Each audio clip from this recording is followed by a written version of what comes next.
Look at the rosters here. As you mentioned, only Sword and Morgan will join the Fred Brion roster. Not even any of the coaches have changed there. Whereas on the T1 side, we do have Pultz now, the head coach, and Bengi, the... Right, and we already see them as so terrifying. Zeus thus far already dealing with Keen, I think, in expert manner. Now facing off against Morgan and Sword. Sword, of course, has not seen for quite a while. Morgan, not the greatest year behind him at Hanwha Life, even though he was able to make it relatively far into Worlds. Says a lot of good things, as they do it every now and then. Fred Brion out of nowhere, as I said, I do think off of the back of Umti and Lava, they just win. And they 2-0 as well. Yeah. That scenario, you're not really going to deal with that. And this was a pick that in last year's summer, and I'm always mildly skeptical when a Nidalee picked up without real setup. That is a great combo coming through here. As of right now, into the Leona. And this is Fred Brion with an extremely hard engaged composition into poke. So very clear game plans here for either team. Looking to make his first mark on the game. Delight looking to get on in there with the Glacial Augment. A lot of damage onto Delight as he will go down. They finally take down that kill, and Henna is just in no man's land. Owner right here to scoop up the kill afterwards. He will be able to pick that up, and now Umti even in a little bit of trouble. Will get chased down this lane. He does not have a flash. Elects to go in and try to get on top of Keria here. He's actually holding his own pretty well. Yeah. And the spear is up towards the top of the map. Maybe just trying to shadow as Morgan is pretty low, actually. Might look for the kill, and oh man, it looked like that just grazed his back. It is not quite going to land, though, as Morgan will get out. Here's Keria in the mid lane, looking to take down a Galio of all people. We'll see if they do have the damage. Quite a lot of CC, but I think halfway through they're like, well, this quite tanky. And here, it's a tough ask. And with that double knock-up on both Umti and Delight, Keria honestly saving the play there. Immediately the kill comes through. And then Owner, you know, spear doesn't need to hit when they're already underneath the turret. And then take note of as they move up here. Okay, Chains of Corruption, expertly dodged there by Gumayusi. And they just back away. They say, well, if they're going to fight this one, here comes Morgan looking for the engage onto Zeus. He's got a couple of members as well as Galio up here, and you're not getting away from that one. He's texting, you know, he texted the pentakill. Texting this as well. Oh boy, that's not good. Hey, they're just going to get on top of him, way too much damage, but the combo in the bottom side doesn't get all too much. The flash forward, and they will pick up the support in Keria. Flash is going to be denied as Baker looks like he'll also go down, so a couple of kills down here for Fred Brion. As now opening up is the Jin. Nice try on the side snipe there, but it is not going to happen. Right, just try and make as much use of the aggression that you have available. And these cross-map plays working out still slightly better, I'd say, for T1 because they pick up the first turret blood. As we see just relatively clean dive coming through there. Heal last second to make sure that he survives. And then Keria just getting locked down for a little bit too long there. Nice flash to get away, but then the extended taunt from Lava coming in hot. Faker also, unfortunately for him, not a lot of setup time here available for T1 as they do look to want to go for this. Fred Brion are just so proactive. The second this thing spawns, all 5 of them are there.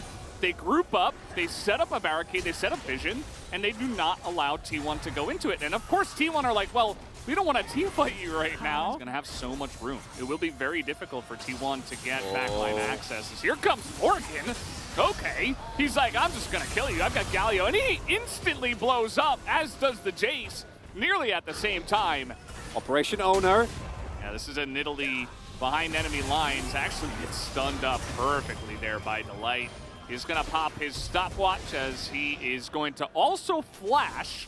He's buying a lot of time here, but he's still absolutely going to die. You would have to imagine, right? Okay, there you go. I think a Drake of that. Hey, the Jin Air Green Wings flash, I love it. It's all worth it in the end. Oh, hold up. Yeah, Fred Brion are like, no, you can't. You're not going to get away with delaying. I'm Galio. Rise, but it's still a tall ask. It definitely is, as we're going to take another look at how fast these two guys died. So that's why Morgan died so fast. It was the spear. And then Lava finishes off the Jace. As we're having another fight down here in the bottom side. No sign of Galio just yet, but doesn't seem like they need it. Just the hard engage comes in from Morgan. But instead, Exactly the same thing happening here. And you see, again, the rest of the team is actually there. But I do think that at this point, Zeus, you need to make sure that you're not just within hookshot range. Like, hookshot combined with that Hextech ultimatum, you're going to die every single play. Like, what I can see happening is he gets one, and then they do this play again, and then they kill him. Well, and maybe like, he buys enough time for his team to catch up. Well, no, I mean, like, then T1 wins the fight because of the stopwatch. He's trying to make up for it now as he's finally found Morgan alone. Morgan does not have his flash. These dragons. Let's take another look at this. Let's listen here if he says anything. I'm going to go for it. It's a really nice sidestep there on the W. Got him. And he can press his R button. You know, that's all he's got to do. He doesn't have to worry about positioning right now. He's ready to go, and here we go. It looks like Morgan is going to get rooted up. In goes Delight, and the flank is coming in, maybe a little bit late. No ult from the Galio. Really nice stopwatch from Zeus, but he will go down, and the damage is still coming out, raining down from Henna. Faker has to flash away. They take him down, too. And Fred and Breon are not going to go down without a fight. Henna's still having a lot of room, but the damage now coming out from Guma. He's also got some room. There's the double kill from him. And finally, with Henna left alone, he will be chopped down in the end. Triple kill goes to Gumayusi as he had perfect positioning throughout the fight. The initial play that has worked so many times for them doesn't actually work out nicely. Without that, there's not really anyone for Lava to hold into, so doesn't even get to use the knock-up, doesn't get to hit multiple people in the back line.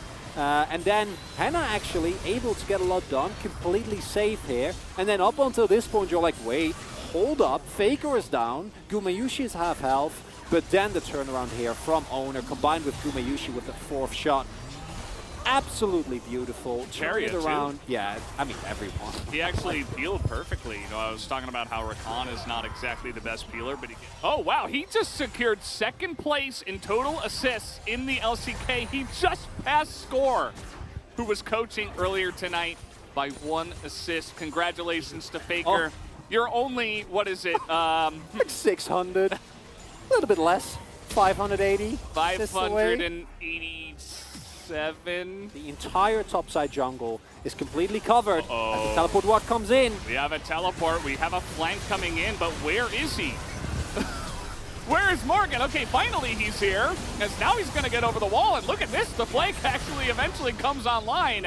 Guma not able to do too much. Henna will survive, as he was in his ultimate the entire time, and 1 by 1. Try and go for a hero play, but I don't think it's happening, especially not with Morgan there as well, and not letting him get anywhere near that. A lead for Fred and Breon.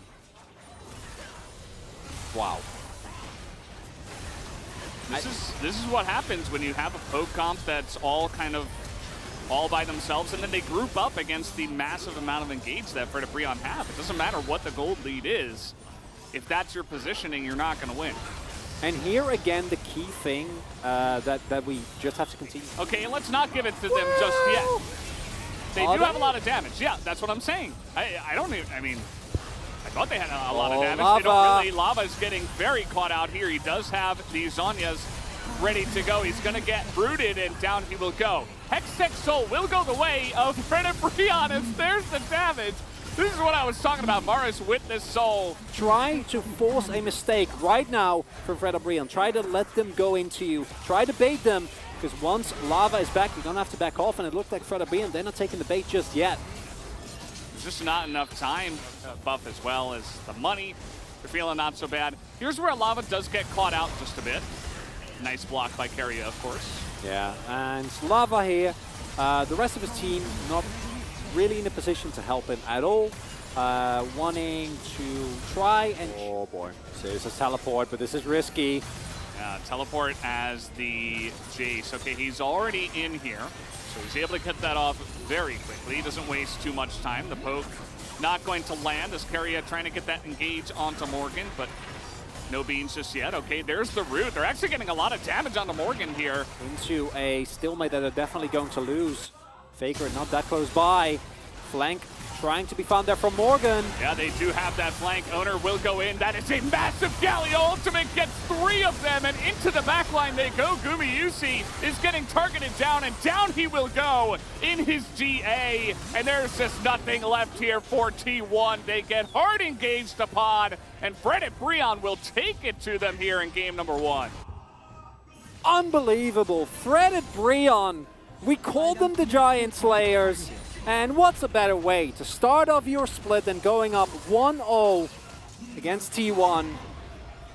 I don't know, Veldis. I am at a loss for words. Happens to the best of them, doesn't it? At least when it's Fred Brion on the Rift. That's all I gotta say. Faker, he knew that he was not going to win the base race, but he is not going to win this 1v5 either. GG, Fred Brion will take the win in game number 1 in their new green jerseys. Gotta love it. They have done that here in game number 1. You see the damage numbers. This is what we were talking about. Varus had all the room in the world. Like, there was the one team fight where he kind of got caught off.